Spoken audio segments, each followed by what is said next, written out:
the very earliest stages of development, all cells are equally capable of giving rise to an entire organism. But after only a few rounds of cell division, the cells begin to lose this totipotency and to differentiate, sorting into groups that will either contribute to the placenta or to the embryo itself. In this 8-cell embryo, called a morula for its berry-like appearance, all cells express a pair of genes, CDX2 and OCT3-4. But as the cells of the morula go through their next round of division, CDX2 is downregulated in the innermost cells, while OCT3-4 remains expressed throughout.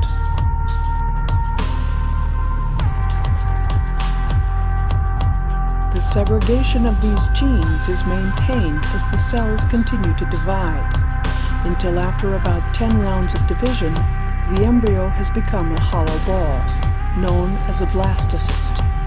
The outer layer of the blastocyst is made up entirely of cells that express CDX2. This trophectodermal layer will go on to become placenta.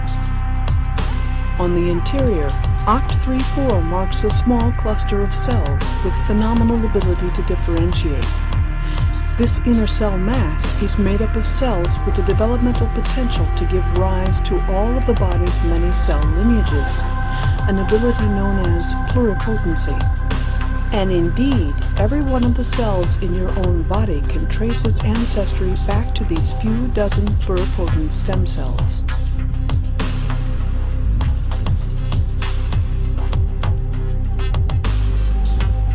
The vast majority of the body's trillions of cells are differentiated, meaning they have taken on specialized properties and functions, and have lost the ability to generate cells of other types. Skin, muscle, blood, bone, and the nervous system are all made up of populations of differentiated cells. There is another type of cell, however, that remains less differentiated and retains its ability to give rise to other cell types. These cells are known as stem cells. Stem cells exhibit two characteristics not found in more differentiated cells. By definition, stem cells are able to divide and make copies of themselves indefinitely, a capacity known as self-renewal. This endless power of division is not limited to creating more stem cells, however. They can also give rise to a wide range of mature cell types. These unique characteristics make stem cells indispensable, both for replenishing the body's cells as they age and are lost, and for constructing the body itself from a tiny number of cells during development.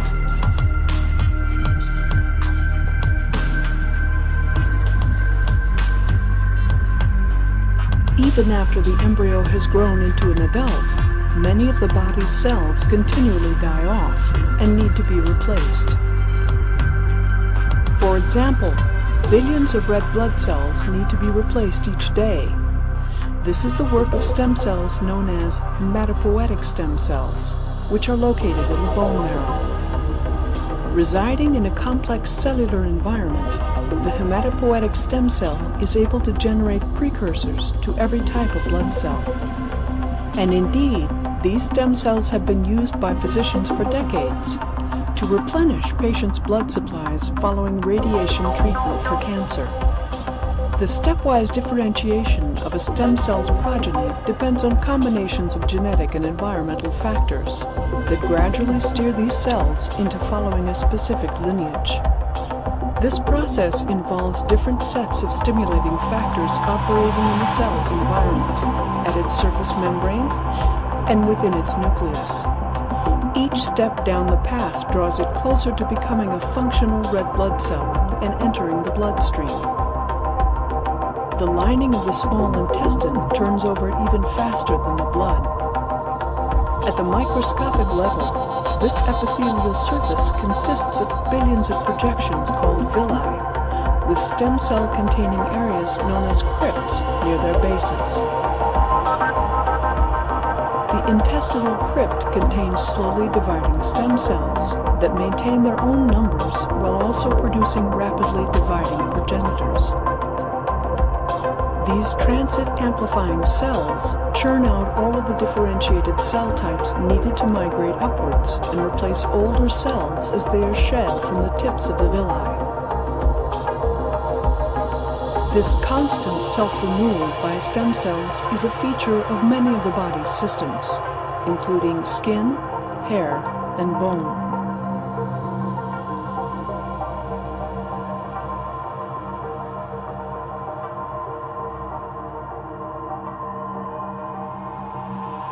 Not all of the body's organs regenerate as readily as the blood and the lining of the gut, and the multipotent stem cells that have been identified in the adult body are both limited in their ability to generate other lineages and difficult to maintain in culture.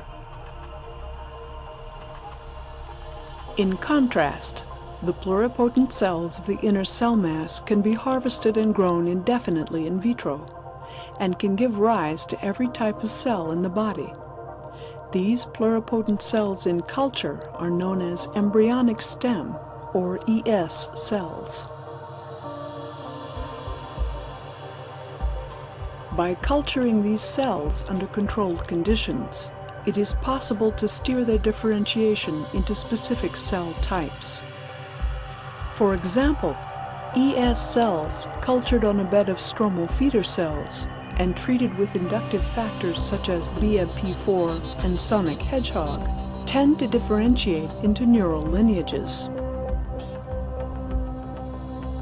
By testing various ES cell culture conditions, scientists are gaining new insights into the biology of the differentiation processes that build and sustain and may one day be used to heal our bodies.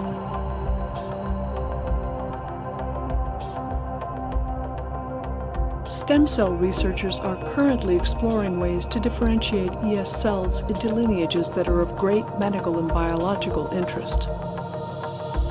The nervous system, the pancreas, and the heart all regenerate too poorly to restore themselves after serious injury or degenerative disease. Scientists are now seeking ways of using the knowledge they gain every day from the study of embryonic and somatic stem cells to help save patients' lives and to improve our understanding of their seemingly limitless potential.